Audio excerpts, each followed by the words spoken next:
Sircilla నేతన్నలను ఆదుకోవాలంటూ CM Revanth రెడ్డికి బండి సంజయ్ బహిరంగ లేఖ రాశారు. గత 27 రోజులుగా సిరిసిల్ల వస్త్ర పరిశ్రమ ఆసాములు కార్మికులు చేస్తున్న సమ్మె అంశాన్ని లేఖలో ఆయన ప్రస్తావించారు.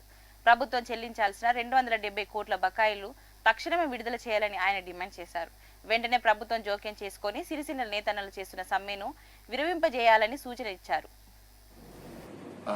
సిరిసిల్లలో వస్త్ర పరిశ్రమ ఆదుకుంటామని చెప్పి మాటలు చెప్పి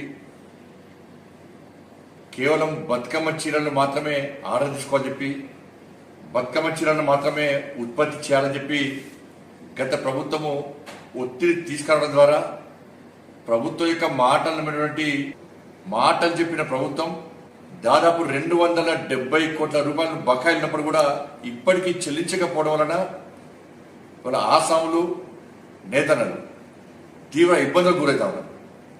కానీ ఇప్పటికైనా కూడా కాంగ్రెస్ పార్టీ ప్రభుత్వము గత ప్రభుత్వము ఈ వస్త్ర పరిశ్రమను ఏ విధంగా సంక్షోభం పెట్టింది, ఇవాళ ఆసాములను కానీ కార్మికులను కానీ ఏ విధంగా ఇబ్బంది పెట్టిందో దాన్ని గుర్తించి ఇప్పటికైనా వాళ్ళు చేస్తున్న సమ్మెను గుర్తించి దాన్ని పరిగణలోకి తీసుకొని రాష్ట్ర ప్రభుత్వం వెంటనే స్పందించాల్సిన అవసరం ఉంది.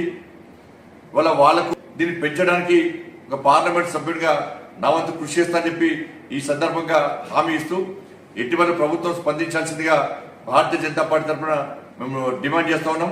దీనికి సంబంధించి ఇలా అక్కడ కార్మికులు ఆసాములు చేస్తున్నటువంటి సమ్మెను గుర్తుంచుకొని దృష్టిలో పెట్టుకొని గౌరవ రాష్ట్ర ముఖ్యమంత్రి గారు కూడా ఈరోజు లేఖ రాయడం జరిగింది. మరి రాష్ట్ర ప్రభుత్వం స్పందించాల్సిందిగా నేను డిమాండ్